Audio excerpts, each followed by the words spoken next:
नहीं लगा तली उनसे हमसे कौन गलती भाई, तो वो थोड़ा टाइम रिसियाल नहीं है, लेकिन बाद में कहें अपन दुख की तो हाँ गलती बात हमसे क्षमा कर।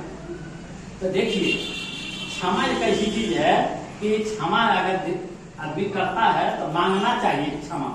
अगर हमसे गलती हुई है तो क्षमा मांगिए तब मिलेगा, बिना मांगे कोई चीज मिलती है?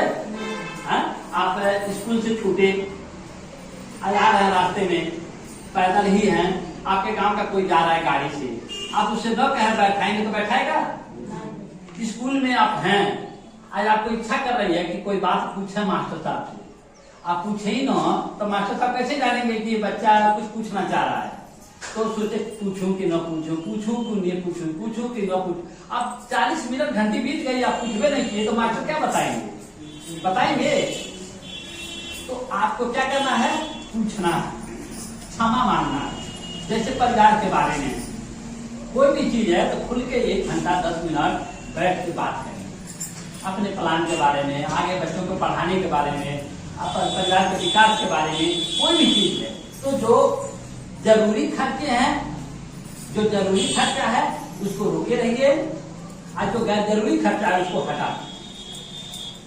जिन लोगों से हमारा नुकसान हो रहा है उनको थोड़ा दूरी बना के रखें, और जिन लोगों से हमारे परिवार का विकास हो रहा है उनको थोड़ा नजदीकी बनाए। कहीं गलत तो नहीं कह रहा हूं? तो हमको परख करना होगा ना, परख करना होगा कि नहीं करना होगा, कि हमारे आसपास जितने भी लोग हैं किनसे हमको लाभ हो रहा है, हमारा परिवार का विकास हो रहा है, और किनसे हमारा नुकसान हो रहा है। तो जिनसे नुकसान हो रहा है उनसे झगड़ा नहीं करना है, उनसे थोड़ा दूरी बना के रखना है।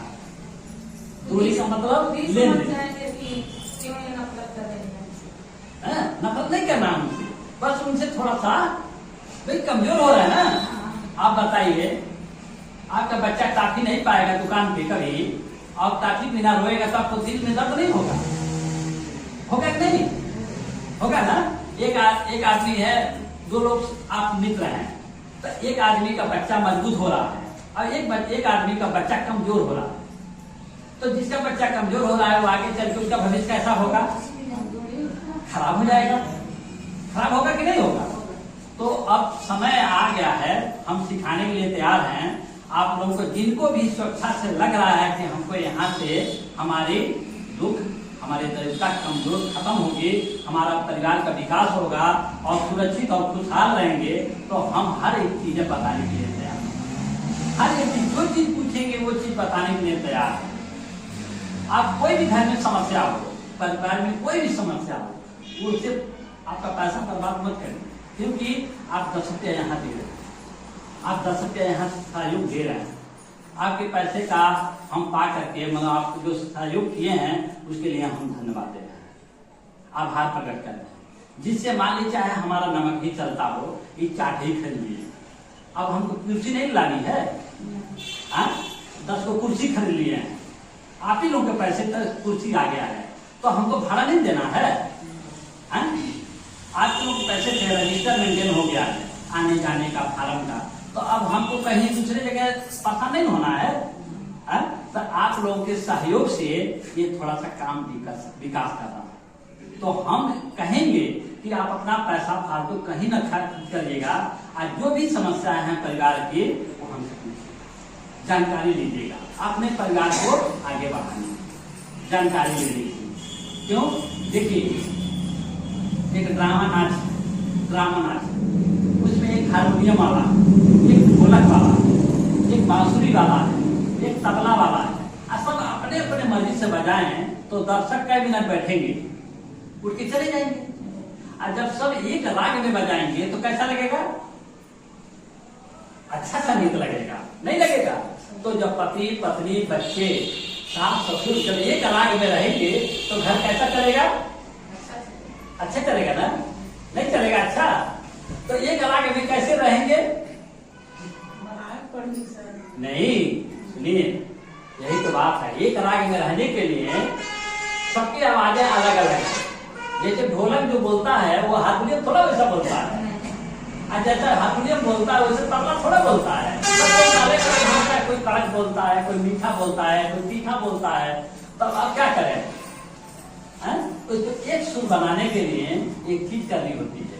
वो क्या चीज है? थोड़ा सा चुप रहें। क्या करें? चुप रहें और ध्यान से देखें और ध्यान से सुने कि क्या कहना चाह रहे हैं। सही है ना?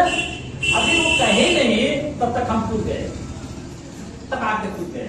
अभी पूरा बात कहे नहीं, अभी पूरा बात वो कहे नहीं, तब तक हम क्या किए? कहीं चल लिए। उनको ये बताइए, आप किसी से कुछ कहते हैं, वो आदमी ध्यान से सुनता नहीं है, जैसे आप कहे और वो चलने लगता है, तो आप क्या कैसा लगता है? कहने लगता है। अभी वो कहने ही कि कुछ कहता है, तब तक आप उसका जवाब सवाल फट मार देते हैं। तो क्या कहता है?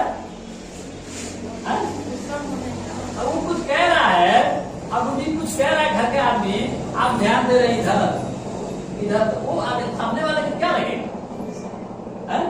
गुस्सा लगता है। तो हम प्रेम से देखें क्या कह रहे हैं, क्या सुना रहे हैं, उनकी बातों को प्रेम से देखें, प्रेम से सुने, अपनी मधुर भाषा में उनसे कहें, अपनी जो दुविधा है उनसे पूछें कि ये चीज हमको मतलब अड़बड़ लग रहा है, गड़बड़ लग रहा है, अटपट लग रहा है, परेशान लग रहा है, ठीक ना?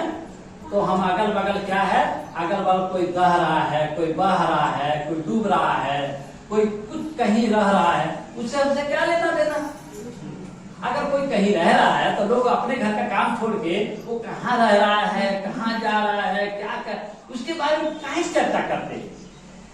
नहीं करना चाहिए। कोई कहाँ बह रहा है, कोई कहाँ बह रहा है, कोई बीमार है, कोई फंसा हुआ है, कोई दिक्कत में है, तो हम उसकी चर्चा दिन भर घर में करते हैं। काहे की करते हैं?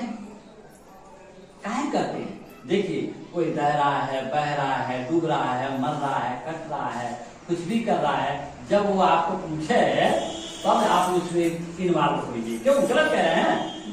जब वो आपको कुछ पूछे ही नहीं रहा है, निमंत्रण दे ही नहीं रहा है, आपको सहयोग मांग ही नहीं रहा है, तो हम काहे परेशान है? आपको अपना समझेगा तो आएगा, कहेगा दीदी जी, भैया जी, भाभी जी, माता जी, बहन जी, हम कहीं परेशानी बा, हमको मदद करो, तो आप मदद करिए, जो बनता है करिए, नहीं तो न करिए। क्यों गलत कह रहे हैं? तो हम अपने जीवन में यही दिन भर लगे रहते हैं, कौन कहाँ जा रहा है, कौन क्या कर रहा है, कौन कहाँ डूब रहा है, कौन कहाँ फंस रहा है, किसका नुकसान होने वाला, बैठ के इंतजार करते हैं। अब उनका है नुकसान होता, अब उनका है गड़बड़ हो, बैठ के हम लोग इंतजार करते हैं। काहे भैया अपना काम करो ना। जब शुरू में मैंने ये सब काम संभाला तो बहुत लोग बहुत कुछ कहते थे, बहुत लोग अभी गए थे मदर कार्यक्रम करने हैं, वो भैंसी घर है गुली ब्लॉक में, वहाँ थोड़ी तो अब कुंजा गांव में, मतलब अपने घर के गांव के वहाँ भी कार्यक्रम, तो वहाँ गुप्ता बिरादरी सब थे, तो कहे फिर दोबारा आइए, फिर दोबारा आइएगा, तो सब गुप्ता बिरादरी थी, तो कह रहे हैं इससे तो हमको चाहिए, तो अपना वही लोग रजिस्टर लाए, सबका नाम लिख लिए, हमारा नाम और मोबाइल नंबर लिख दिए, कहे कि जब भी बुलाइए तब आइएगा, बुलाइएगा तो आएगा, हम बुलाएंगे तब तो आइएगा। तो हमारे कहने का अर्थ क्यों है? जो ज्ञान कड़वा होता है, देखिए जो चीज आपको नहीं करता ना वो बहुत अच्छा लगता है, लेकिन ज्ञान कड़वा होता है, जल्दी आता नहीं है। इसलिए नहीं भाता है कि आप जानते ही ना, दवाई जो रोग के लिए होता है वो थोड़ा तीखा होता है, जल्दी मरीज खाना नहीं चाहता है, भले वो ठीक हो जाए लेकिन खाना तो नहीं चाहता है जल्दी, और जैसे ठीक होता है छोड़ देता है ना? तो जीवन में अगर सच में गरीबी दूर करनी है और सच में दरिद्र से बचना है तो ज्ञान की तरफ लगना